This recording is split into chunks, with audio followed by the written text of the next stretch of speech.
Let us open. Pledge to the Bible.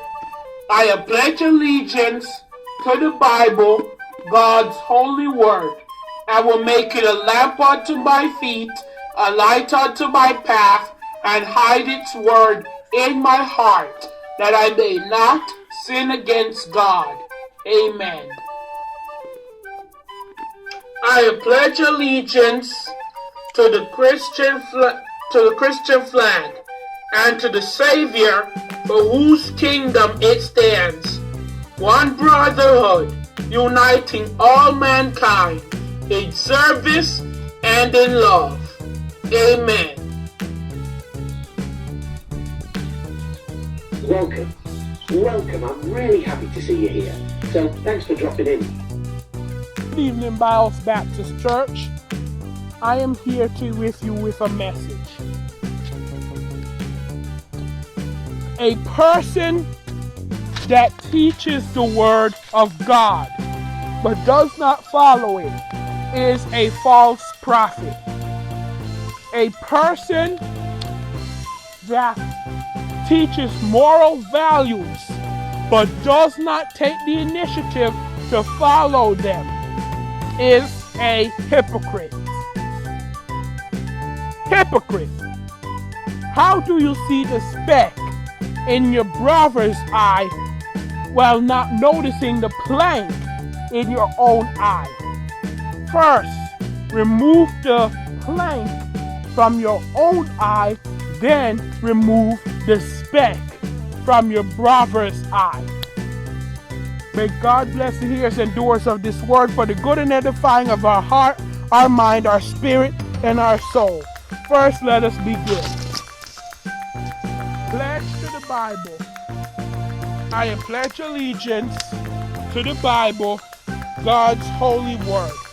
I will make it a lamp unto my feet, a light unto my path, and hide its word in my heart, that I may not sin against God. Amen. I pledge allegiance to the Christian flag and to its Savior for which it stands, one brotherhood, uniting all mankind in service and in love. Amen. The colors of the Christian flag. The red stands for the blood of Jesus. The blue stands for the water that Jesus was baptized. And the white stands for peace. Having this information in mind, we should now see what happens here.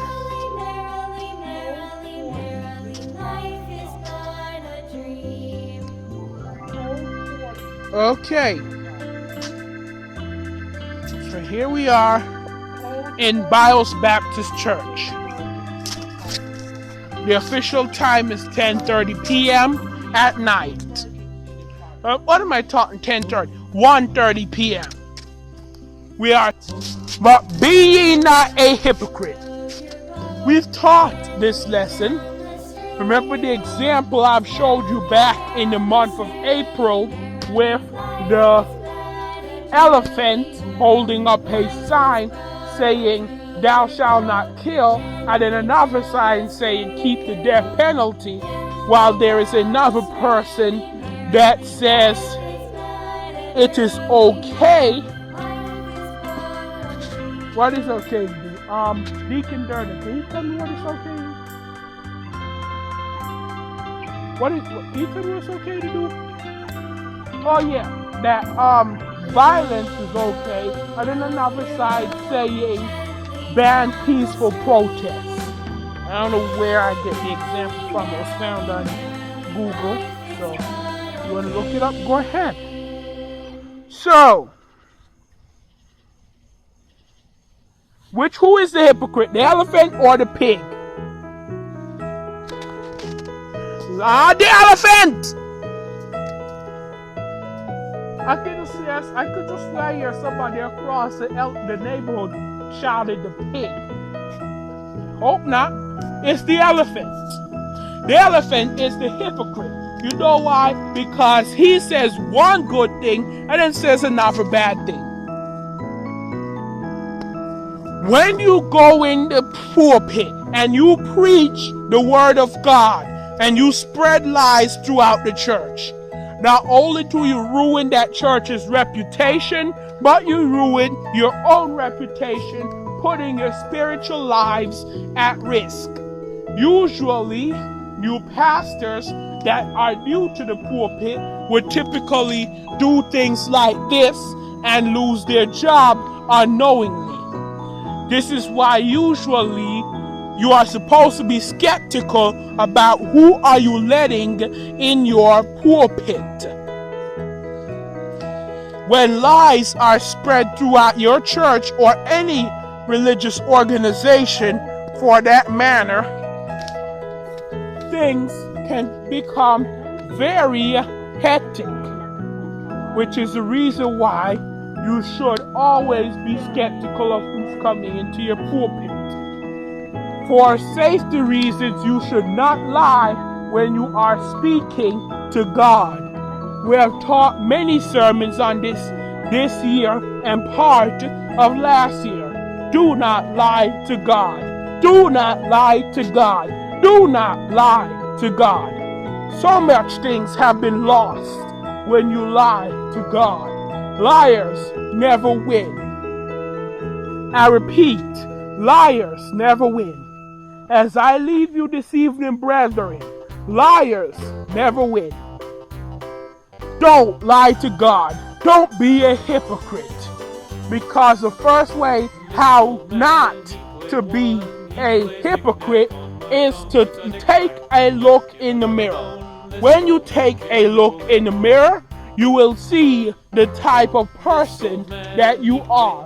Once you are seen and aware of the type of person that you are, this will leave allowance for you to make change.